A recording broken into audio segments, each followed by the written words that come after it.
Buen día, queridos televidentes. En esta mañana quiero saludar a mis compañeras aquí en estudio y a cada uno de ustedes desde allí de casa. Hoy tenemos la dicha, la oportunidad de compartir con ustedes la experiencia de dos profesionales que nos acompañan desde un campo muy bonito que es el trabajo social. Ellas, como servidoras públicas, han hecho un trabajo en este escenario concreto del departamento de Guainía, en el municipio de Linírida, han hecho un trabajo bien interesante sobre las víctimas. Y ellas nos quieren compartir a través de esta entrevista las necesidades, los problemas que se presentan en este escenario concreto de Linírida y pues de todo el departamento del Guainía. Así es, compañero Diego. Hoy nos acompaña una trabajadora social que es de Puerto Iniria. Ella nos va a decir cuál es la diferencia entre problemática y necesidad. De igual manera nos va a nombrar 3 causas y 3 efectos, teniendo en cuenta el escenario que estamos trabajando, que es frente a las personas que han sufrido el conflicto armado. Buenas noches, ¿cómo están? Soy Lauren Quintero, trabajadora social, soy referente del programa de víctimas del conflicto armado a nivel municipal y agradezco mucho la invitación el día de hoy para abordar la temática de víctimas. Cuando hablamos de la necesidad, hablamos de algo que tenemos que suplir para cumplir nuestras necesidades básicas y para mejorar nuestra calidad de vida. Vivienda, alimentación, vestimenta, algo que requiere nuestra vida para estar bien. Cuando hablamos de problemática, hablamos de algo que es algo que debemos resolver, una situación para poder continuar con nuestra vida. Si hablamos del conflicto armado de las víctimas, podríamos decir que una necesidad de las víctimas es alimentarse, la vestimenta, es la vivienda, y una problemática asociada a esta es el desplazamiento forzado, es la desaparición forzada. Esa sería la respuesta y el ejemplo respecto a esta pregunta.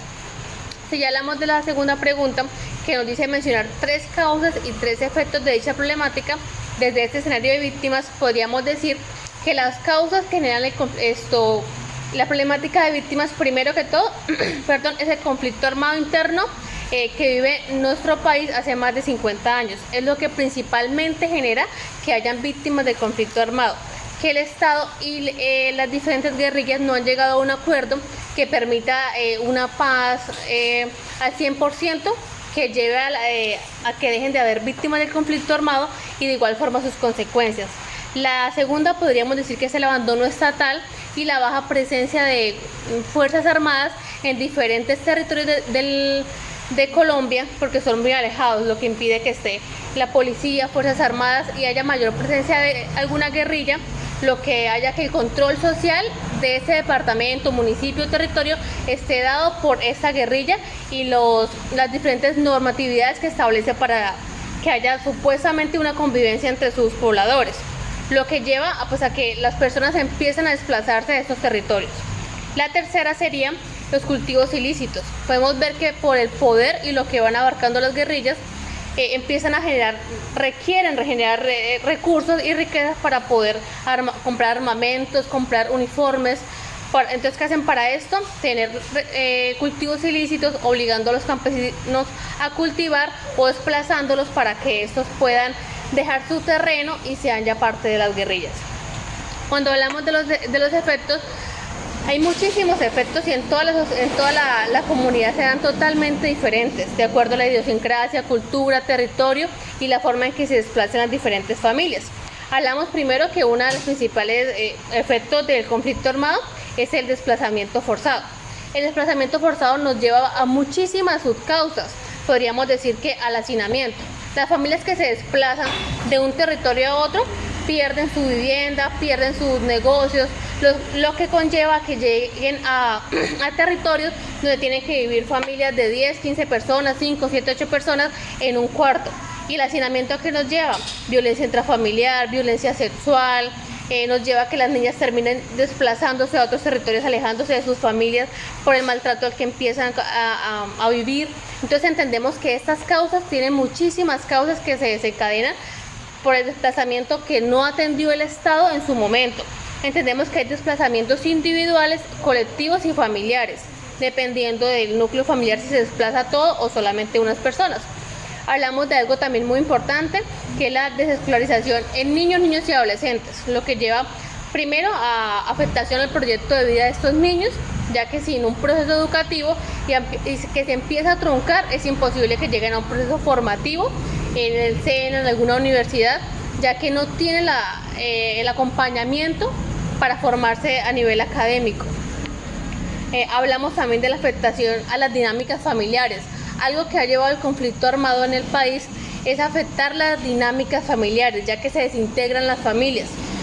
Familias donde era padre y madre, solamente está la madre porque el padre por alguna situación fue asesinado por la guerrilla, entonces la madre tiene que hacer de padre y madre a la vez, suplir las necesidades de alimentación, necesidades emocionales, necesidades de vestimenta. Entonces la familia empieza a desintegrarse. Vemos niñas que a muy corta edad empiezan a formar hogares porque en su casa no tienen alimentos, porque en su casa no tienen el acompañamiento que requieren, porque entendemos que no solamente hablamos de problemáticas físicas o problemáticas visibles o tangibles, hablamos de situaciones emocionales que van afectando muchísimo a los niños que crecen con muchos vacíos, y en la política de víctimas pues nos habla de una reparación del daño. Pero hay familias que ni siquiera han podido realizar la declaración de los hechos, no han tenido un acompañamiento, una reparación, no han tenido un acompañamiento psicosocial, ni siquiera son tenidas en cuenta en la base de datos, por lo que no tienen ningún tipo de ayuda. Entonces hablamos de una reparación que no siempre es al 100%, porque nos dice que debe haber una reparación y no repetición del daño.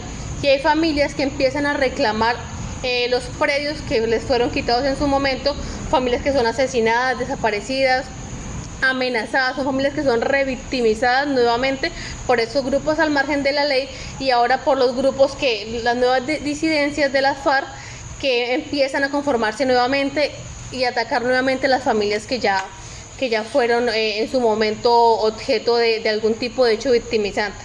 Ese es más o menos el proceso que se realiza y la respuesta que he conseguido para el día de hoy, para las preguntas. Espero sea de su agrado y cualquier cosa estoy a la orden.